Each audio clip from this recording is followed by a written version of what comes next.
selamat pagi semuanya. Gimana kabarnya hari ini semuanya? Pada sehat? Baik kabarnya? Alhamdulillah, semoga kalian semua sehat ya anak-anak. Nah, sudah semangat semuanya untuk belajar pada hari ini? Kok lesu gitu? Coba ibu mau dengar semangat paginya. Semangat pagi, pagi, pagi, pagi, semangat pagi. Oke, nah kalau gitu kalau suaranya udah lantang, berarti itu sudah menunjukkan kalian semangat dan siap untuk belajar pada hari ini. Nah, sebelum kita belajar, alangkah baiknya nih kita berdoa terlebih dahulu dan dipimpin oleh ketua kelas. Silakan Noval.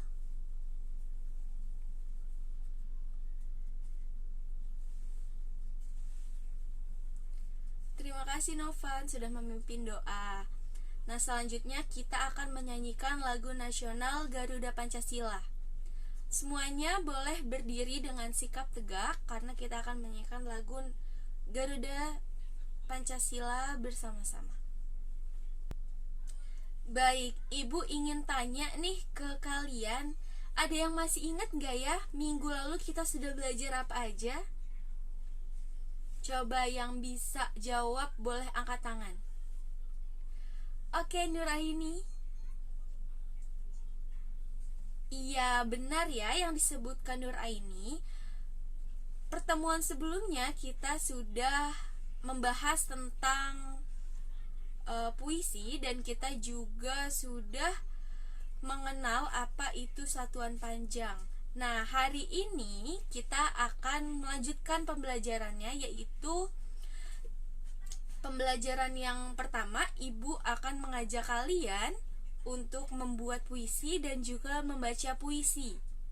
Nah, selanjutnya Ibu juga akan mengajak kalian untuk membuat karya seni imajinatif 3 dimensi dengan menggunakan bahan-bahan yang kemarin Ibu minta kalian untuk membawanya. Semuanya bawa ya alat-alat dan peralatan yang kemarin Ibu minta untuk bawa. Baik, nah yang terakhir Ibu akan mengajak kalian untuk mengetahui cara mengubah satuan panjang dari sentimeter ke meter ataupun sebaliknya dari meter ke sentimeter. Semuanya udah siap untuk belajar hari ini? Baik, kita langsung masuk nih ke yang pertama, yaitu cara membuat dan membaca puisi. Pertemuan sebelumnya kita sudah membahas nih. Nah, Ibu ingin tanya, siapa yang masih ingat apa ya itu puisi? Coba angkat tangannya. Boleh, Vira? Benar, kata-kata yang indah. Ada lagi yang lain? Baik, benar ya yang dikatakan Vira bahwa puisi itu merupakan kata-kata yang indah. Tapi itu belum lengkap ya anak-anak. Jadi Ibu lengkapkan ya bahwa puisi ini adalah ungkapan isi hati penulis yang dituangkan dengan kata-kata yang indah. Nah, contohnya gimana sih Bu? Contohnya misalnya seorang siapa saja ini bisa menulis puisi. Contohnya Nuril bisa nulis puisi, Nuraini juga bisa, Vira bisa, Tika juga bisa. Nah, contohnya seperti ini. Kan ini mengungkapkan isi hati penulis. Misalnya Tika sedang merasa kagum dengan keindahan pemandangan pegunungan. Ceritanya Tika habis berwisata nih ke suatu pegunungan. Nah, Tika kagum sekali dengan pemandangan yang ada di sana. Lalu Tika mengungkapkan isi hatinya tentang kekagumannya terhadap pemandangan tersebut dengan menggunakan kata-kata yang indah. Contohnya, misalnya di jalan pepohonan rindang mengiringi setiap langkahku. Misalnya seperti itu. Pokoknya semua yang ada di isi hati atau pikirannya Tika dituangkan ke dalam bentuk puisi dengan kata-kata yang indah. Nah, selain untuk mengungkapkan kekaguman, di dalam puisi kita juga bisa mengungkapkan tentang kesedihan, tentang kerinduan, tentang kecintaan dan lain sebagainya. Pokoknya semuanya itu bisa dituangkan ke dalam puisi. Baik, ini ibu akan menampilkan slide PowerPoint tentang materi kita hari ini. Nah, ini pengertian puisi yang tadi sudah ibu jelaskan. Nah, selanjutnya seperti yang tadi di awal ibu katakan, kita akan belajar membuat puisi dan juga membaca puisi. Nah, sebelum kita membuat puisi, kita juga harus mengenal unsur-unsur apa saja yang terdapat di dalam puisi. Di sini sudah tampil ya layarnya, bahwa unsur-unsur puisi itu ada 7 anak-anak. Yang pertama yaitu diksi, yang kedua imajinasi, yang ketiga gaya bahasa, yang keempat ritma, yang kelima rima, yang keenam amanat, dan yang ketujuh tema. Nah, dari ketujuh unsur ini ibu ingin tanya nih, kira-kira murid-murid ibu ada yang tahu nggak ya salah satunya makna dari unsur-unsur puisi ini? Coba yang tahu boleh angkat tangannya. Boleh Farah? Benar ya yang dijelaskan oleh Farah bahwa amanat ini merupakan pesan yang disampaikan penulis melalui puisi. Ada lagi yang lainnya? Boleh, Tika? Benar ya yang dijelaskan Tika bahwa tema merupakan gagasan pokok atau ide pokok dalam sebuah puisi. Nah, contohnya bagaimana? Contohnya misalnya puisi tentang lingkungan. Nah, di situ kalian bisa menuangkan tentang apa saja, tentang lingkungan sekolah, lingkungan rumah, dan lain sebagainya. Nah, dari ketujuh unsur ini, ibu mau tanya nih, kira-kira murid-murid ibu ada yang belum tahu tidak ya makna dari ketujuh unsur ini? Ada yang belum kalian ketahui? Baik, berarti semuanya sudah tahu ya makna dari diksi itu apa, imajinasi sampai amanat itu apa, sudah pada paham. Nah, selanjutnya puisi juga memiliki ciri-ciri.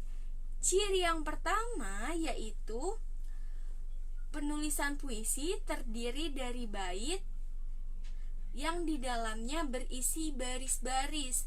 Contohnya seperti ini. Pada bait pertama terdapat beberapa baris, dan bait kedua juga terdapat beberapa baris. Nah, ciri yang kedua yaitu di dalam puisi penulis biasanya banyak menggunakan gaya bahasa atau majas yang bermakna kiasan. Maksudnya apa sih, Bu? Maksudnya adalah kata-kata yang digunakan penulis dalam menulis puisi itu bukan makna yang sebenarnya. Ibu beri contoh.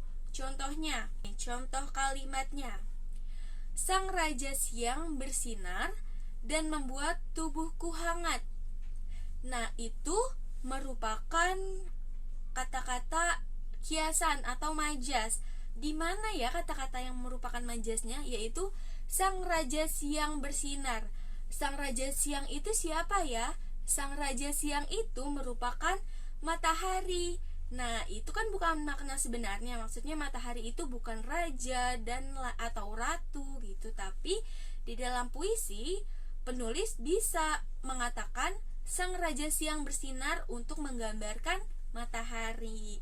Nah, contoh lainnya yaitu misalnya kalimat ayah banting tulang untuk mencari nafkah.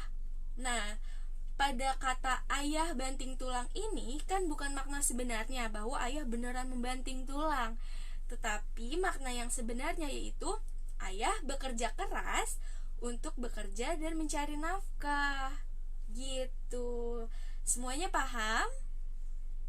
Nah, selanjutnya ciri yang ketiga dalam puisi yaitu terdapat pola bunyi teratur yang disebut rima. Contohnya seperti ini. Ini merupakan contoh rima AABB. Maksud AABB apa ya, Bu? Nah, kita sama-sama lihat huruf belakang atau suku kata belakang pada puisi ini. Nah, ini kan mirip ya. Tanah airku, tumpah darahku, sama-sama belakangnya kuku. Dan yang baris ketiga dan keempat belakangnya sama-sama sur, yaitu digusur dan leluhur, ur. Nah, kan berarti polanya sama ya. Yang pertama AA sama dan BB, yaitu kuku dan ur. Nah, coba kita baca di rima ini, pola irama polanya ini dibentuk seperti ini agar pada saat puisinya dibacakan itu terdengar lebih baik, terdengar lebih indah gitu. Nih contoh ya. Indonesia tanah airku, tanah tumpah darahku. Di sanalah aku digusur dari tanah leluhur. Gitu, kan enak ya didengar. Gitu contohnya anak-anak. Nah, ciri puisi selanjutnya yaitu puisi dibaca dengan irama yang indah. Jadi saat kalian membaca puisi, itu jangan cepat-cepat. Jangan seperti ini. Indonesia tanah airku, tumpah darahku, gitu. Itu jangan. Tapi kalian juga harus mengatur nafas dan intonasi kalian saat membaca puisi. Contoh, Ibu beri contoh. Indonesia tumpah darahku. Seperti itu. Nah, di sini selanjutnya Ibu akan memberi kalian contoh video seorang siswa membaca puisi dengan sangat indah. Mantap pokoknya ini. Nah, kalian perhatikan cara anak di dalam video ini dalam membaca puisi. Nah, jadi nanti ketika kalian maju satu persatu untuk membaca puisi, kalian percaya diri dan bisa mencontoh cara membaca puisi yang baik dan benar. Oke, Ibu tayangkan ya videonya. Nah, itu dia cara membaca puisi yang baik dan benar ya contohnya. Nah, nanti ketika kalian membaca puisi, kalian bisa mencontoh anak yang tadi di dalam video. Bagus kan videonya? Bagus. Nah, selanjutnya Ibu memiliki tantangan atau tugas untuk kalian, yaitu untuk membuat puisi bertema lingkungan. Nah, setelah kalian membuat puisi, nanti kalian akan maju satu persatu untuk membacakan puisi kalian di dalam kelas. Nah, karena waktunya singkat, jadi nanti mungkin perwakilan dulu yang baca puisinya. Sebagian membaca puisi dan sebagiannya lagi akan membacakan puisi di pertemuan yang akan datang. Oke, semuanya sudah siap ya untuk membuat puisi? Baik, kalau ada hal-hal yang ingin ditanyakan, nanti boleh langsung ditanyakan ke Ibu. Nah, Ibu juga sudah membagikan LKPD kepada kalian. Di dalam LKPD itu, nanti kalian dapat menulis puisi ciptaan kalian yang akan kalian bacakan di depan teman kalian di kelas. Paham semuanya? Baik, kalau begitu semuanya sudah boleh mulai untuk membuat puisi. Semuanya sudah selesai membuat puisinya? Bagus, berarti semuanya sudah selesai ya. Nah, Ibu minta perwakilan murid coba yang berani angkat tangan untuk membacakan puisinya di depan kelasnya. Coba siapa yang mau membaca puisinya duluan? Oke, boleh. Nuril, silakan maju untuk membaca puisi kamu. Tepuk tangan untuk Nuril. Bagus banget ya pembacaan puisinya. Nah, selanjutnya setelah Nuril, siapa nih yang mau membaca puisinya? Vira, boleh Vira, silakan maju. Tepuk tangan untuk Vira. Baik, sudah banyak ya teman-teman kalian yang membacakan puisinya di depan kelas. Bagus-bagus semuanya, puisinya juga bagus-bagus, pemilihan katanya bagus. Ibu salut dengan kreativitas anak-anak ibu. Oke, nah selanjutnya kita beralih ke materi yang berikutnya, yaitu tentang karya imajinatif 3 dimensi. Ngomong-ngomong tentang karya imajinatif 3 dimensi, ibu mau tanya nih, kira-kira murid-murid ibu ada yang tahu tidak ya, apa itu karya imajinatif 3 dimensi?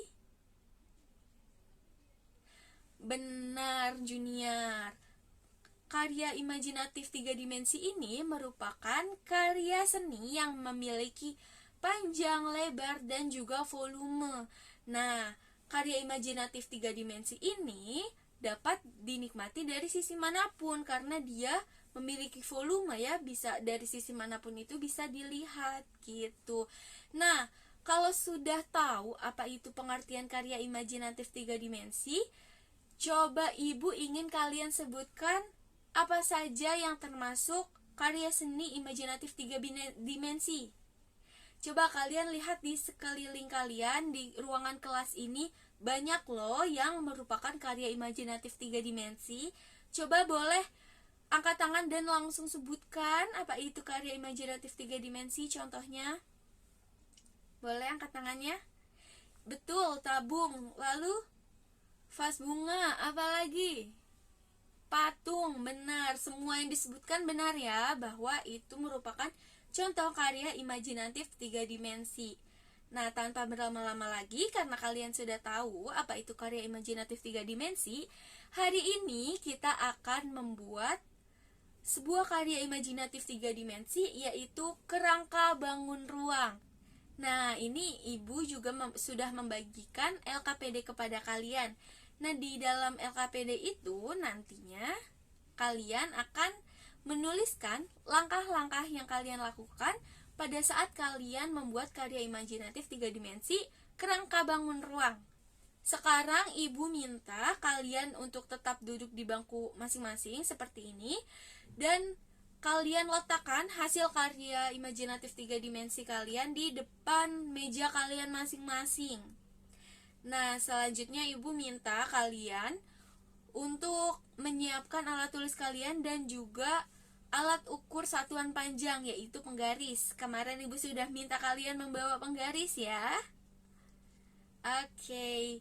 Nah, ibu juga sudah memberikan kalian lembar LKPD. Itu di dalam lembar LKPD itu sudah ada perintahnya bahwa ibu ingin meminta kalian untuk mengukur kerangka bangun ruang yang tadi kalian sudah buat. Kalian ukur dengan penggaris kalian masing-masing.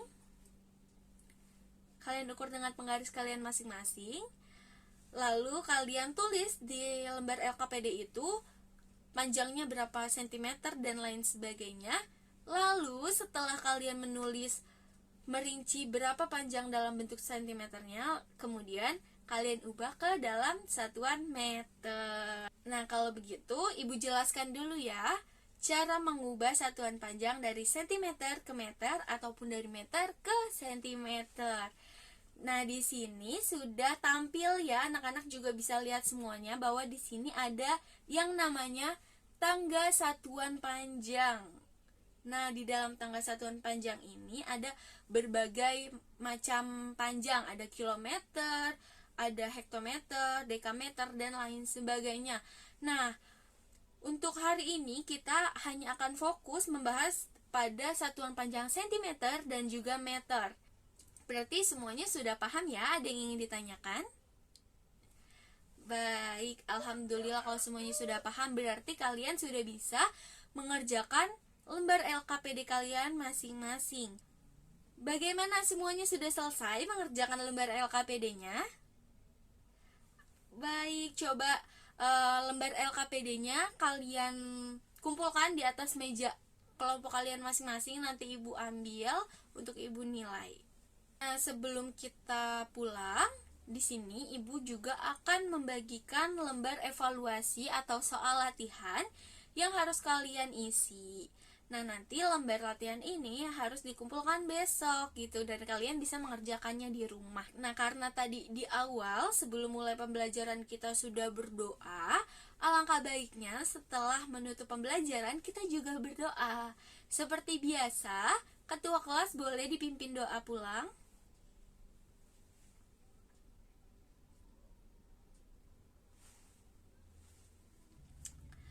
Oke, sampai di sini pertemuan kita pada pagi hari ini.